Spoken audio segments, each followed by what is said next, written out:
I'm so excited to welcome to the stage the wonderful, the fabulous Sarah Hagen.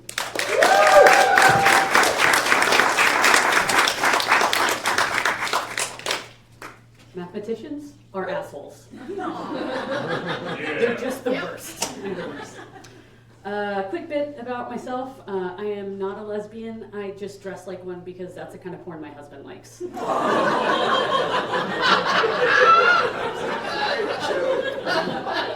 I like you guys. This is going to be good.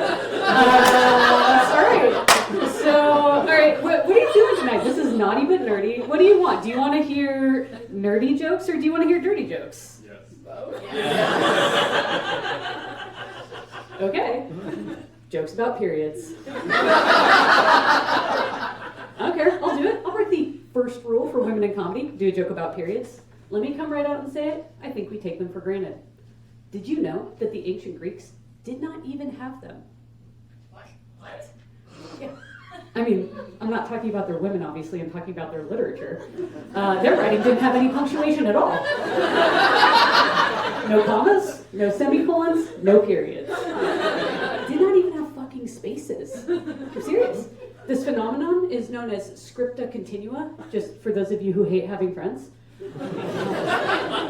And as you can imagine, it makes translating ancient texts kind of a pain in the ovaries. Because you could be translating some ancient play, and you read a line, and you think that line says, "Look ahead in the road, it's Bob." But that same sentence, without spacing or punctuation, could also say, "Look ahead in the road, it's Bob!"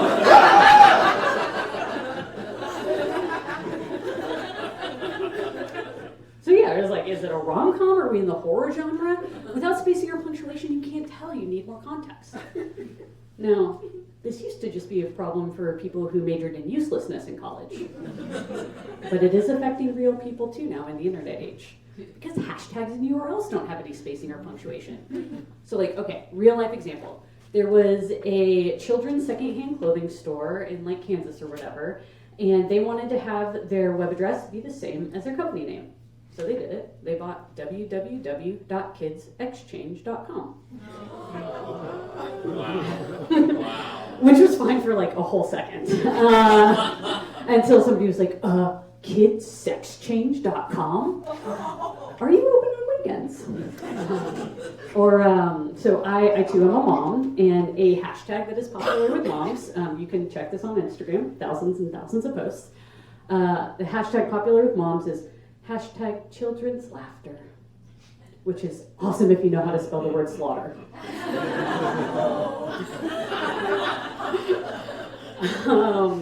But okay, here's my favorite example of this, my favorite real life example.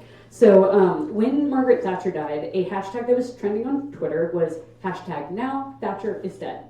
And I remember when this came out, and it did not look ambiguous to me at all. Hashtag now Thatcher is dead. But Cher fans were freaking out. Like, now that Cher is dead? If I could turn back time. So the moral of the story is you just have to be careful about what you read on the internet. You have to pay attention. You have to have context. That's why I wasn't afraid when my mom returned from a trip to Canada and posted vacation photos and tagged hashtag Penn Island. Because I've done my research, and there is no such place as penis land.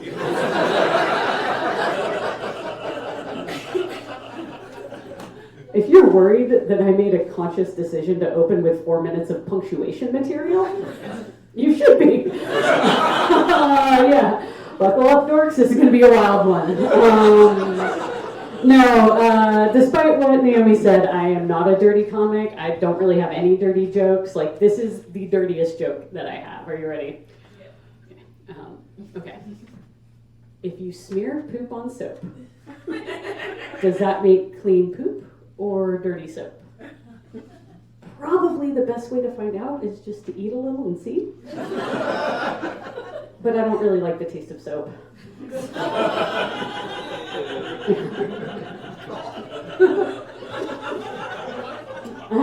So I don't tell dirty jokes. I tell nerdy jokes. I like telling nerdy jokes.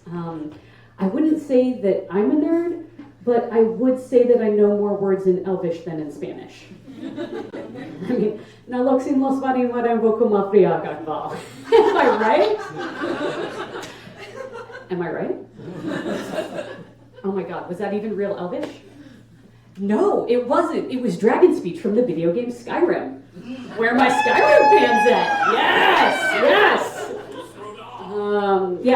So for most of you apparently, who don't know, Skyrim is an epic fantasy role-playing video game. It is also one of the best video games of all time. It had, part of what made it so good, it just had tons of production value. Not just, great storyline and graphics, but, they had a team of linguists just invent a language just for the dragons in the video game to speak.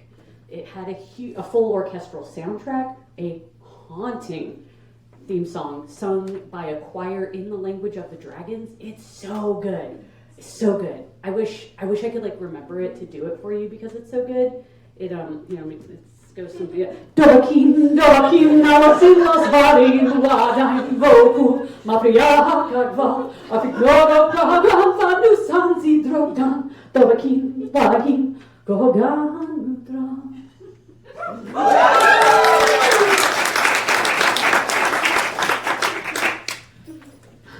I do feel like if I was a man up here delivering that joke, I would have to end with some comment about how I'm never losing my virginity.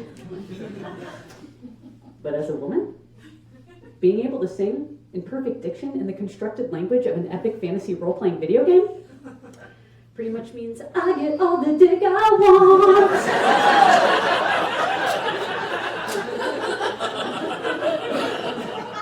I have literally gotten 5 pasty dick pics just since I've been up here.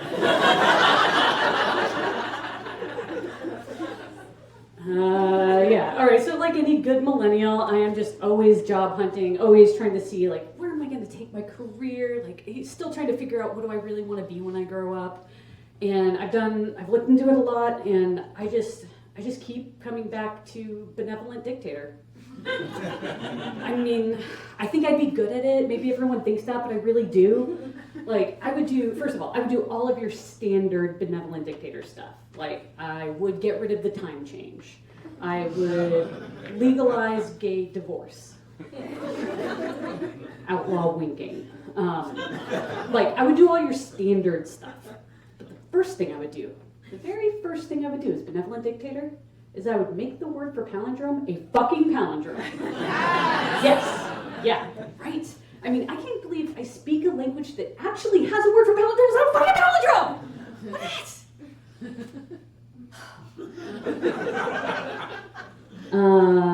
Next, I would get rid of the distinction between less and fewer. Turns out we don't need both of those words. Yeah, you know how in the grocery store sometimes people are like, actually it's 15 items or fewer, not 15 items or less? Yeah, that shit has no place in my utopia.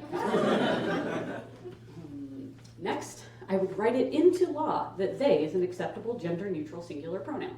I know I liked you guys. So for example, it would be totally fine to say something like, I had my friend over for dinner, they were delicious.